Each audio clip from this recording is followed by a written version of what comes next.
देखो, आज की वीडियो में हम ऐसे कुछ कॉमन मिस्टेक्स के बारे में डिस्कस करेंगे जो अगर आप कंटिन्यू करते हो एज अ नीट एस्पिरेंट, अगर आप पढ़ाई करते समय यही सब चीजें कर रहे हो when you are studying biology, if you continue doing this you will end up losing the marks जो आप बहुत अच्छे से स्कोर कर सकते थे। आप बायोलॉजी में बहुत पीछे रह जाओगे। इनफैक्ट इन मिस्टेक्स की वजह से आपका सिलेक्शन रुक जाएगा, डेफिनेटली रुक जाएगा। अगर आप इनमें से जो मैं मिस्टेक्स बता रही हूँ वो अगर आप कर रहे हो और कंटिन्यू कर रहे हो, आप उसको you need to realise certain things, ठीक है। तो वो अगर आप पूरा एक साल का एक्सपीरियंस लगाकर देन उसके बाद में पेपर में आपको बैठ के समझ में आ रहा है कि यार ये तो मैंने इस तरीके से नहीं पढ़ी थी या फिर इस तरीके से मेरा स्टडी नहीं हुआ है, the thing you are lacking right now, ये आपको एक साल का एक्सपीरियंस करने के बाद, पूरा एग्जाम देने के बाद समझ में आए। उससे बेहतर है कि आप अभी उस चीज को समझ लो, रियलाइज कर लो, you get yourself aware with the probable mistakes that you can do while studying biology। तो बायोलॉजी जो है आपका एनसीईआरटी बेस्ड है। एनसीईआरटी से आप पढ़ते हो, ये तो आपको पता है कि एनसीईआरटी ही जो होती है हमारा मेन फोकस होता है फॉर डूइंग बायोलॉजी। अब वीडियो को एंड तक के देखना, I am not going to take much of your time. बस इन चीजों को आप ध्यान में रखना जो मैं भी बताने जा रही हूँ, ठीक है। And you must share this with at least one of your friends ताकि उनका भी भला हो जाए if they are giving NEET exam, ठीक है। अब देखो बायोलॉजी करना कैसे, यहाँ पर मैंने सबसे पहले स्टेप्स बता दिए हैं कि आप जब भी बायोलॉजी पढ़ रहे होते हो तो इस तरीके का कुछ आपका स्टेप्स देखा जाता है, जिसमें वी सी सबसे पहले हम क्या कर रहे होते हैं, चैप्टर का ओवरव्यू देख के जाते हैं, ठीक है। हमें पता है कि टीचर जो है ये पढ़ाने वाली है, teacher is going to start with this particular topic, तो हम थोड़ा सा ओवरव्यू देख लेते हैं, what is the chapter trying to tell us, ठीक है। अब यहाँ पर क्या होता है ना, ये बहुत सारे बच्चे नहीं करते क्योंकि हम कैसे हैं, हम बहुत ही ढीठ बच्चे हैं, तो हम ये स्टेप को क्या कर देते हैं, स्किप कर देते हैं, ठीक है। Although this step is not very much important, I am not going to emphasis on this a lot, इतना इंपॉर्टेंट है भी नहीं, और ये बच्चे स्किप भी कर देते हैं, विच इज फाइन, ठीक है। कर दिया, हो गया, ठीक है। नेक्स्ट चीज आ जाती है, लेक्चर देख लिया, नोट्स बना लिया, एनसीईआरटी की रीडिंग कर ली, उसके बाद में क्वेश्चंस प्रैक्टिस कर लिए, जो टीचर ने लेक्चर के टाइम पे करा है वेल एंड गुड, वो भी सॉल्व कर लिया, हमने खुद से पीवाईक्यूज लगा लिए, क्वेश्चंस डीपीपीज है, पीवाईक्यूज है, ये सारे जो आपको क्वेश्चंस मिलते हैं फ्रॉम द मॉड्यूल्स और अदर सोर्सेज, वहां से आप कर रहे हो। फिर उसके बाद में आपने कर लिया रिविजन, ठीक है। उसके बाद में आपने उसके थोड़े शॉर्ट ट्रिक्स वगैरह बना लिए, ये सारा स्टेप फॉलो करते हो, एनसीईआरटी की रीडिंग दोबारा से करते हो। बच्चे जो होते हैं ना, एटलीस्ट 40 टाइम्स उन्होंने एनसीईआरटी रीड कर ली होती है, जो बहुत अच्छे कॉलेजेस में जा चुके हैं, बहुत अच्छा उनका सिलेक्शन होता है। ये ऐसे बच्चे होते हैं जिन्होंने NCERT word to word, point to point, page to page, cover to cover कर लिया होता है, ठीक है। तो ये वो बच्चे होते हैं और आपको वैसा ही बनना है, you have to be that person, okay. अब यहाँ पे शॉर्ट ट्रिक्स वगैरह आपको अगर बन रही है, शॉर्ट नोट्स बन रहे हैं, अगर आप एक पेज पे पूरा समरी लिख पा रहे हो, एग्जांपल्स के एक पेज बना पा रहे हो, वेल एंड गुड। वो चीज हो जाने के बाद में वापस एनसीईआरटी रीडिंग कर ली, आप डिफिकल्ट वाले टाइप के क्वेश्चंस लगा लिए, लास्टली जो क्वेश्चंस लगाए हैं उनका एनालिसिस बहुत इंपॉर्टेंट है। तो यही हम कॉमनली, ठीक है, स्टेप फॉलो करता हुआ हम देखते हैं कि, ठीक है, इसी तरीके से एक प्रॉपर स्टेप होता है, एक प्रॉपर मेथड होता है, कोई भी चीज का एक अप्रोच होता है, विच इज दिस ओनली, ठीक है। अब यहाँ पे मैंने आप लोग को ये जो चीजें बताई है, ये तो मैंने स्टेप्स बता लिए, दिस इज ऑल करेक्ट, आपको यही फॉलो करना है, दिस इज ऑल फाइन, ठीक है। This is the correct method to tackle biology. अब इसके अंदर आप क्या मिस्टेक कर सकते हो उसको हम डिस्कस करते हैं। सबसे पहले स्टार्ट करते हैं with lecture making, lecture attending your lectures, ठीक है। लेक्चर बना के लेक्चर मेकिंग हो गया, लेक्चर नोट्स मेकिंग। अब इसमें क्या कर रहे हो आप, क्या करते हो, ज्यादातर बच्चे ना, मैंने जब भी ऑफलाइन कोचिंग में भी पढ़ाया है, वहां पर ना they sit like a statue, और वो आपको सिर्फ और सिर्फ ऑब्जर्व कर रहे हैं, सिर्फ सुन रहे हैं। होते हैं कुछ बच्चे बहुत ही मास्टरमाइंड होते हैं जो सिर्फ लेक्चर सुनते हैं और घर पे जाके नोट्स प्रिपेयर करते हैं। Don't try to be that, ठीक है। आपके पास मल्टीटास्किंग ये कैपेबिलिटी होनी चाहिए। आप जब लेक्चर देख रहे हो, नोट्स ऑन द स्पॉट आपने बनाने हैं, ठीक है। मतलब मैम ने अगर कोई चीज बताया है, उसको ऑन द स्पॉट आपने लिखना है। सुन रहे हो, लिख रहे हो, सुन रहे हो, लिख रहे हो। This is the best method of all time, ठीक है। सबसे ज्यादा इफेक्टिव है ये मेथड। और one thing I would say, इसके अंदर प्लस पॉइंट ये होता है ना, देखो चीजों के ना आप लोग फायदे जानने स्टार्ट करो। क्यों मैं कह रही हूँ नोट्स बनाने के लिए सबसे ज्यादा इंपॉर्टेंट इसके अंदर ये होता है कि you do not miss anything, you do not miss a single word जो टीचर ने बताया है, ठीक है। आपने फटाफट से सुन लिया, उसको फौरन से नोट डाउन कर लिया, क्लियर है, आपके पास में वो चीज स्टोर हो गई है। आपका ब्रेन जो होता है हर चीज को फौरन याद नहीं कर पाएगा। It requires revision, it requires efforts, it requires continuous revising things again and again and again, तब जाके आप कोई एक चीज में परफेक्ट होते हो। आप एक ही बार में लेक्चर सुन रहे हो और आपको अगर ऐसा लग रहा है कि तभी के तभी आप सब याद रख लोगे और घर जाके नोट्स बनाओगे, इट्स नॉट गोना हैपन। ठीक है, तो आपने क्या करना है, ऑन द स्पॉट नोट्स बनाना है। नोट्स बनाने का तरीका, अब ये बच्चों का डाउट होना नहीं चाहिए वैसे, लेकिन फिर भी ये डाउट होता है कि हम जो है ना नोट्स कैसे बनाएं, कैसे बनाना है नोट्स। आपकी जो हैंडराइटिंग है, हैंडराइटिंग गंदी है, हैंडराइटिंग सुधारो। ऐसी नोट्स नहीं बनानी है कि अगर आपने आज बनाया है 4 दिन बाद खोल के देखोगे आपको कुछ समझ में नहीं आ रहा है, ऐसी नोट्स मत बनाओ। आपको सिर्फ ऐसी नोट्स बनानी है, यही क्राइटेरिया है नोट्स बनाने का कि आप जब खोल के देखो आपको समझ में आना चाहिए।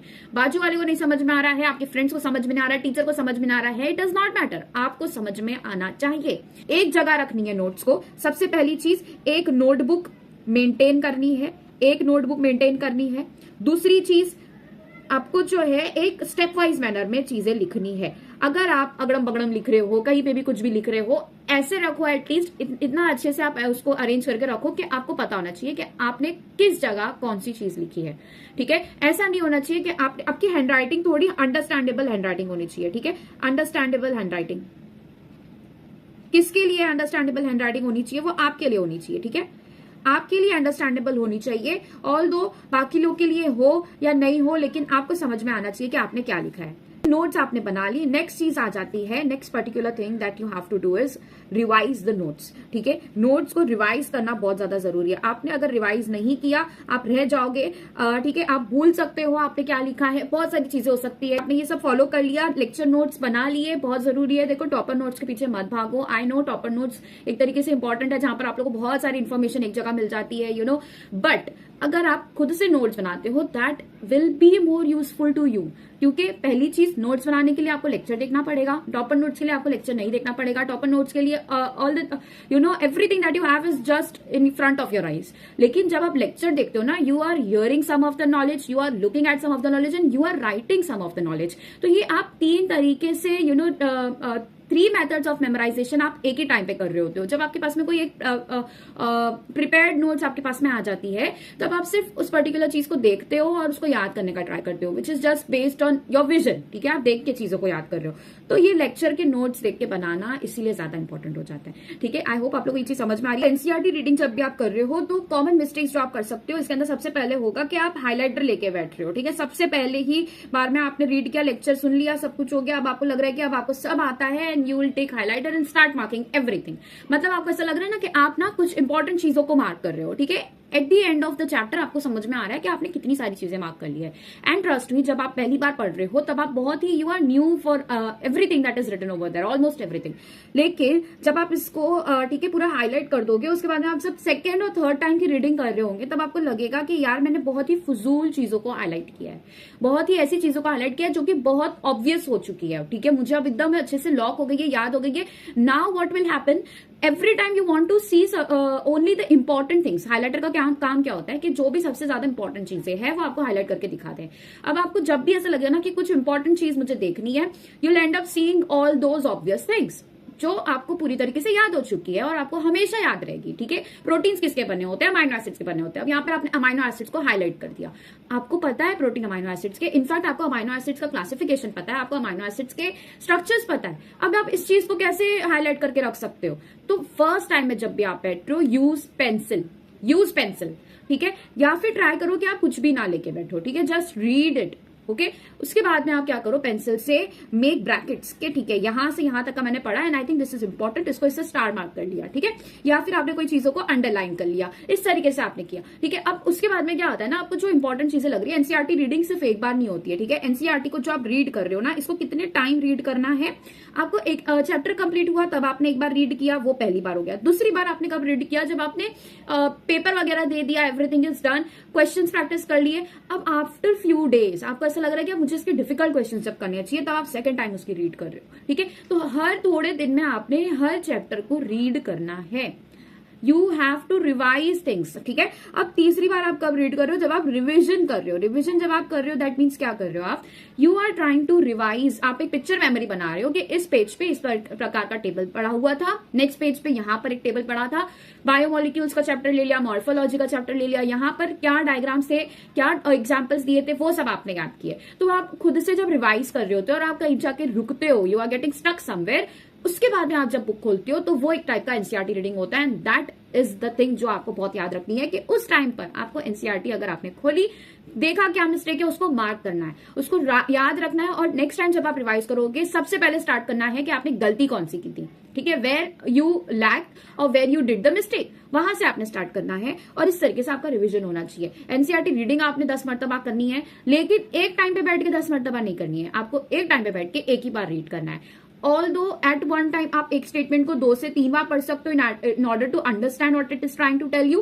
पढ़ सकते हो, लेकिन वो एक सेशन हुआ पूरा, ठीक है। तो इस तरीके से आपने एनसीईआरटी कई बार पढ़ ली होती। When you don't want to open a new chapter, तब आप पुराने चैप्टर को रिवाइज करने के लिए बैठ रहे हो, तब आपने पेन लिया और आप थोड़ा रिवाइज करोगे क्या चीजें आपको आ रही है, जो नहीं आ रहा है, या फिर then at that time at your third and fourth reading आपको जो इंपॉर्टेंट लग रहा है वो आपके एनसीईआरटी में ना इस तरीके से पैराग्राफ लिखा है और साइड में स्पेस छोड़ी है, वहां पे आप अपनी पेन से या फिर पेंसिल से चीजें लिख लो, ठीक है, जो आपको लग रहा है इंपॉर्टेंट। अब आता है हाईलाइटर वाला पार्ट। हाईलाइट आप तब करोगे ना जब ऑलमोस्ट आपका 4 मंथ से आपने बायोलॉजी पढ़ लिया है, now you think you have mastered in certain topics, कुछ ऐसे चैप्टर्स आपके बहुत अच्छे से हो चुके, अब उसमें से आप खुद से आपका दिमाग दौड़ाओ कि क्या चीजें हैं जहां से क्वेश्चन बन सकते हैं। This is a very important thing जो बहुत सारे बच्चे छोड़ देते हैं। खुद से ऑन द स्पॉट क्वेश्चन बनाओ। आपका एक चैप्टर हुआ है, आप हर एक टॉपिक, हर एक पैराग्राफ, हर एक लाइन में से सोचो कि किस टाइप का क्वेश्चन इससे बन सकता है। क्वेश्चन कैसे आप सोच सकते हो? क्वेश्चन सबसे पहले तो एक लाइन में से आपने सोच लिया कि ये लाइन में से इस टाइप का एमसीक्यू क्वेश्चन बन सकता है। उसके बाद में आपने एक पैराग्राफ से सोच लिया कि इस पैराग्राफ से इस टाइप का क्वेश्चन निकल सकता है, लेंदी क्वेश्चन निकल सकते हैं, इससे ये वैल्यू, इससे जो है हम ये पर्टिकुलर टॉपिक से, कंसेप्ट से ये क्वेश्चन निकाल सकते हैं। उसके बाद में आप पूरे चैप्टर में से लिंक करके ट्राई करो कि किस तरीके से दो टॉपिक्स को लिंक करके क्वेश्चंस बनाए जा सकते हैं। बिकॉज आफ्टर ऑल आप अगर पढ़ रहे हो तो आपको ऐसा नहीं कि आप जो चैप्टर पढ़ रहे हो वही याद रखो, बाकी के सारे भूल जाओ। आपको मल्टीपल लिंकेजेस समझ में आने चाहिए कि किस तरीके से एक चैप्टर दूसरे चैप्टर से लिंक्ड है। जैसे कि एक छोटा सा एग्जाम्पल मैं ले लेती हूँ। बायोमोलिक्यूल्स के अंदर आप लोग को बताया गया है about the essential and non essential amino acid, जिसके अंदर आपके एग्जाम्पल थे लाइसिन एंड आर्जिनिन, ठीक है, लाइसिन, आर्जिनिन, ठीक है, लाइसिन है, आर्जिनिन है और हिस्टिडीन है, ठीक है, ये 3 एग्जाम्पल होते हैं। These are what, these are your basic amino acids. कैसे अमाइनो एसिड्स है? ये बेसिक अमाइनो एसिड्स है। अब इसके अंदर से ना आपने अगर 12th का भी साथ में पढ़ रहे हो आपको याद होना चाहिए कि लाइसिन और आर्जिनिन जो होते हैं ये हिस्टोन प्रोटीन्स बनाने में काम आते हैं। तो बेसिकली ये कहाँ का पार्ट है? This was the part of 12th NCERT, जो आपने किसके साथ लिंक कर लिया? From your 11th NCERT. इस तरीके से क्वेश्चन प्रिपेयर करो आप, एंड यू शुड नो, ये तो आपको पता होना चाहिए कि यहां से तो पीवाईक्यूज बना है बेटा, यहां से पीवाईक्यूज बने हैं। तो अब आपको पता है कि लाइसिन कैसा दिखता है, आर्जिनिन कैसा दिखता है। आपको सिर्फ इतना ही पता कि ये हिस्टोन प्रोटीन्स के अंदर आते हैं। Now you also know the structure of each and every single of them.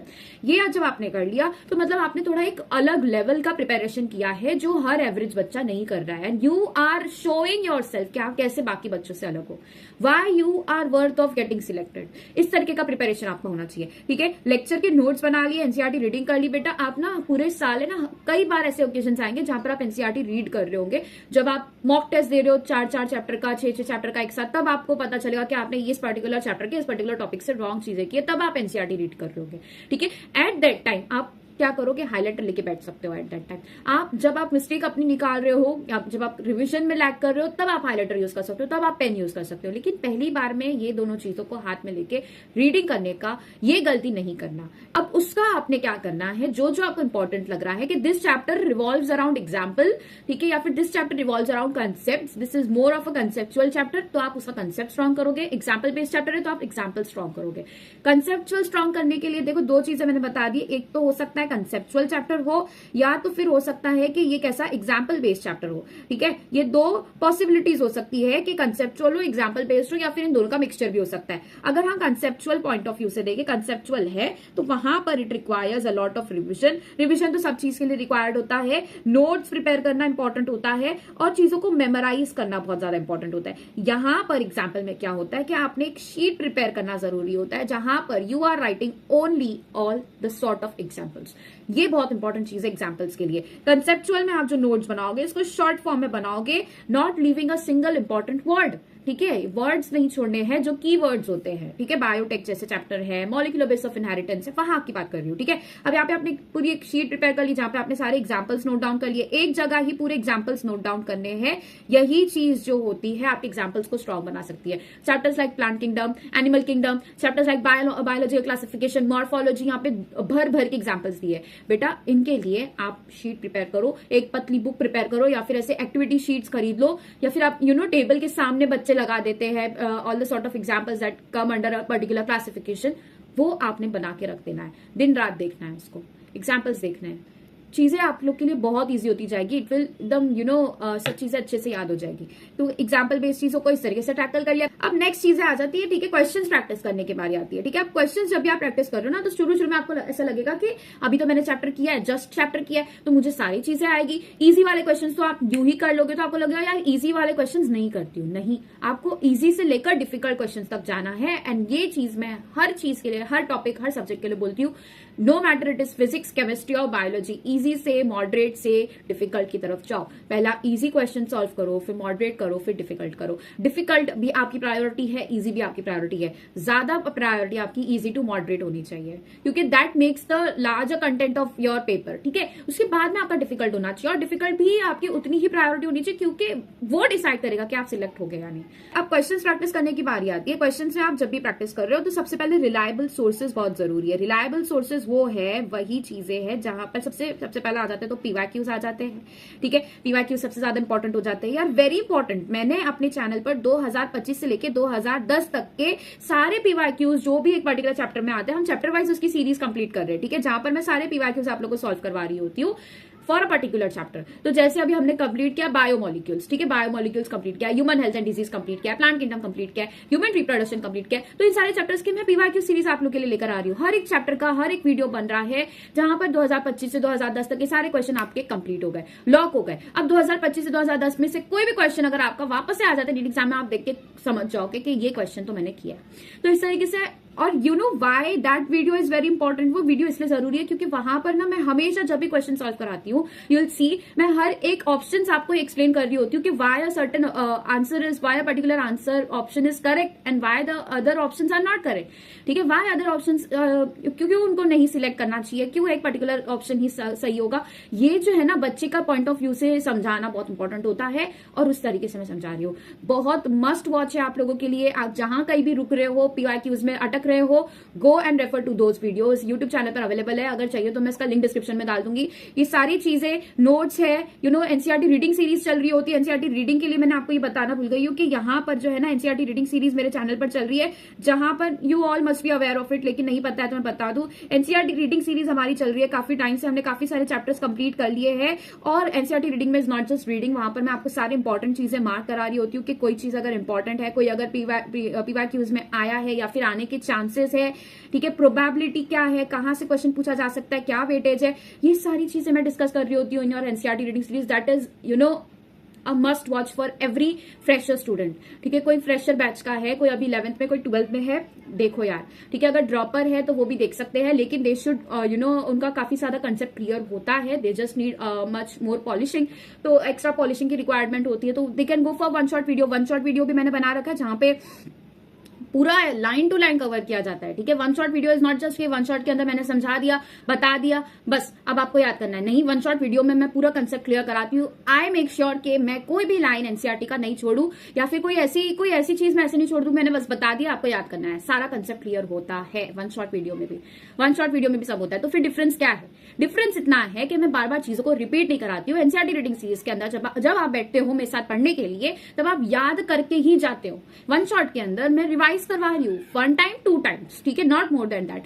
मैं रिवाइज करवा रही हूँ चीजें, उसके बाद में याद आपको करनी है, ठीक है। बैठ के मेमोराइज नहीं कराती हूँ मैं। वन शॉट इसलिए तो छोटा होता है, ठीक है। एनसीईआरटी रीडिंग सीरीज इसीलिए लंबे लंबे प्लेलिस्ट बन जाते हैं उसके, तो ये डिफरेंस है, बाकी और कोई डिफरेंस नहीं है। सेम चीजें पढ़ा रही हूँ यार, एनसीईआरटी रीडिंग सीरीज देखो या वन शॉट देखो, फायदा निकालने आना चाहिए आपको, ठीक है।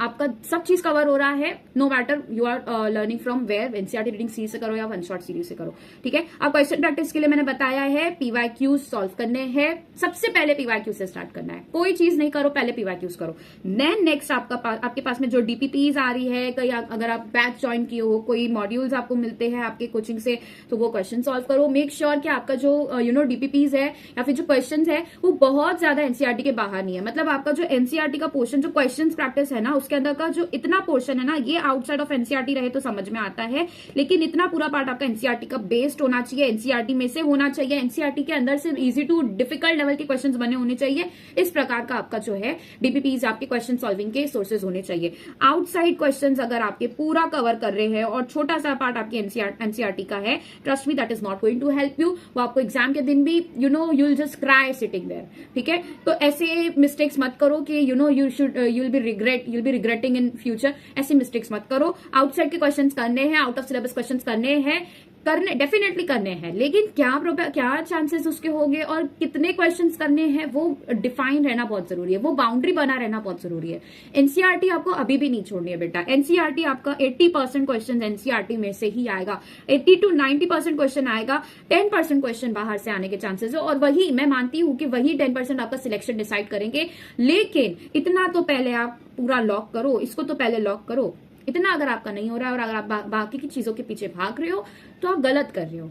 अब एनालिसिस के बारे में मैं थोड़ी चीजें बता देती हूँ। देखो, जब भी आप कोई चीज एनालिसिस, कोई भी पेपर का जब आप एनालिसिस कर रहे होते हो, सो बेसिकली सबसे ज्यादा इंपॉर्टेंट क्या होता है वहां पर कि आपको ये पता होना चाहिए। सबसे पहले तो बच्चों को ये कन्विंस करना ही मुश्किल होता है कि बेटा प्लीज अपने पेपर का एनालिसिस कर ले।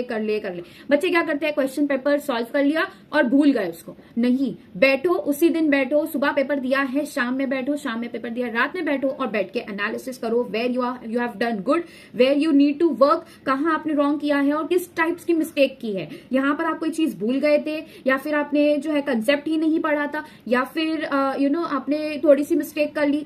इस टाइप के you have to be very observant regarding your mistakes, ठीक है। खुद से आपको मिस्टेक्स अपनी देखनी आनी चाहिए, ठीक है। नेक्स्टली आ जाता है कि एनालिसिस आपने कर लिया, अब जो रॉन्ग चीजें हुई है, जो भी आपने रॉन्ग क्वेश्चन को रॉन्ग अटेम्प्ट किया है उसको रिवाइज करो, उस क्वेश्चन को मार्क करो, ठीक है, मार्क करो और उसको फिर से वही क्वेश्चन, वही पेपर आपको फिर से देना है, क्वेश्चंस को रीसॉल्व करना है। वो क्वेश्चंस आपके जाने नहीं चाहिए, ठीक है, आपको उसको याद करना है अच्छे से, ठीक है। अब ये एनालिसिस हो गया। अब नेक्स्टली क्या आ जाता है ना, आपको मॉक टेस्ट देने हैं, 4 से 6 चैप्टर्स के मिला के पेपर देना चाहिए आपको, ठीक है। ऐसी सीरीज में मैं लेकर आऊंगी जहां पे यूल लेकर आएंगे, ट्राई करेंगे इंशाल्लाह, जहां पर हम 3 से 4 चैप्टर्स या फिर 4 से 6 चैप्टर्स का मिला के जो डिफिकल्ट क्वेश्चंस बन सकते हैं एज अ मॉक टेस्ट आपके लिए प्रिपेयर करेंगे।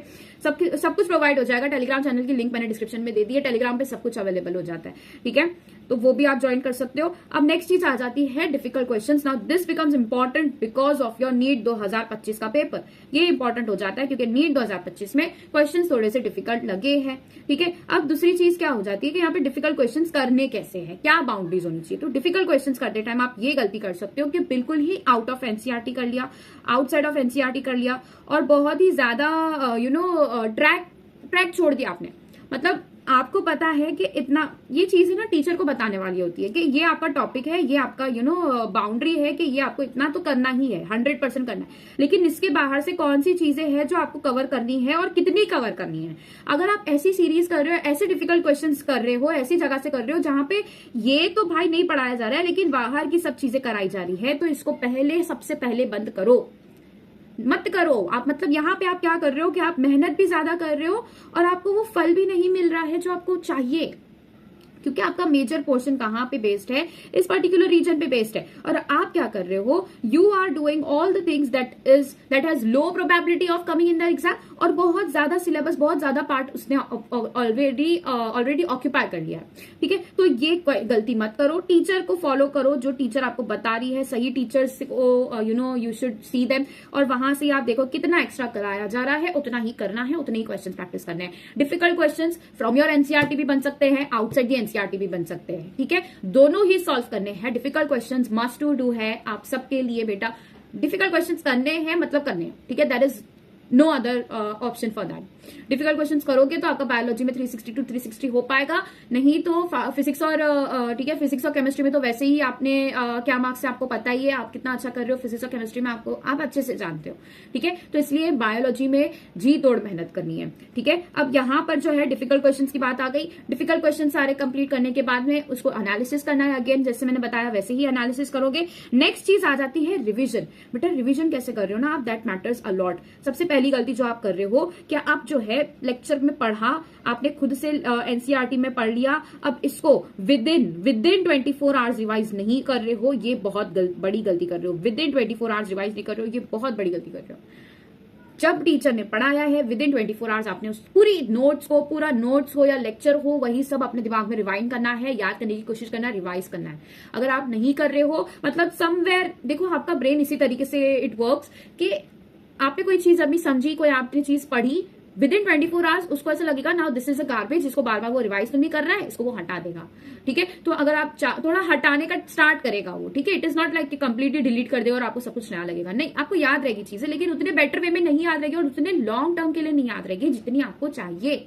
अगर आपको चीजें लॉन्ग टर्म के लिए याद रखनी है विद लो एफर्ट्स, तो एक ही बार में एफर्ट्स लगाओ, लेक्चर हुआ विद इन 24 आवर्स रिवाइज कर लिया, फिर उसके बाद में 2 दिन बाद रिवाइज करना है, फिर उसके बाद में 4 दिन बाद, 5 दिन बाद रिवाइज करना है, वीकेंड में बैठकर आपने पूरे वीक का जो पढ़ा है तब रिवाइज करना है। इंपॉर्टेंट चीजें बता रही हूँ यार, एक एक स्टेटमेंट मेरा इंपॉर्टेंट है अभी फिलहाल, ये मैं जो बता रही हूँ, ठीक है। रिवीजन का जो मैं स्ट्रेटेजी आपको बता रही हूँ, ये अगर आपने फॉलो कर ली, आपके चैप्टर्स यू स्ट्रांग हो जाएंगे। लेकिन बच्चों के चैप्टर स्ट्रांग नहीं हो पाते क्योंकि ये पहला ही एफर्ट लगाने के लिए they do not want to put that first effort, सबसे पहला एफर्ट कि रिवाइज कर लो यार 24 घंटे के अंदर। नहीं, आप ये भ्रम में होते हो कि आपको सब आता है क्योंकि आपने लेक्चर अच्छे से सुना है।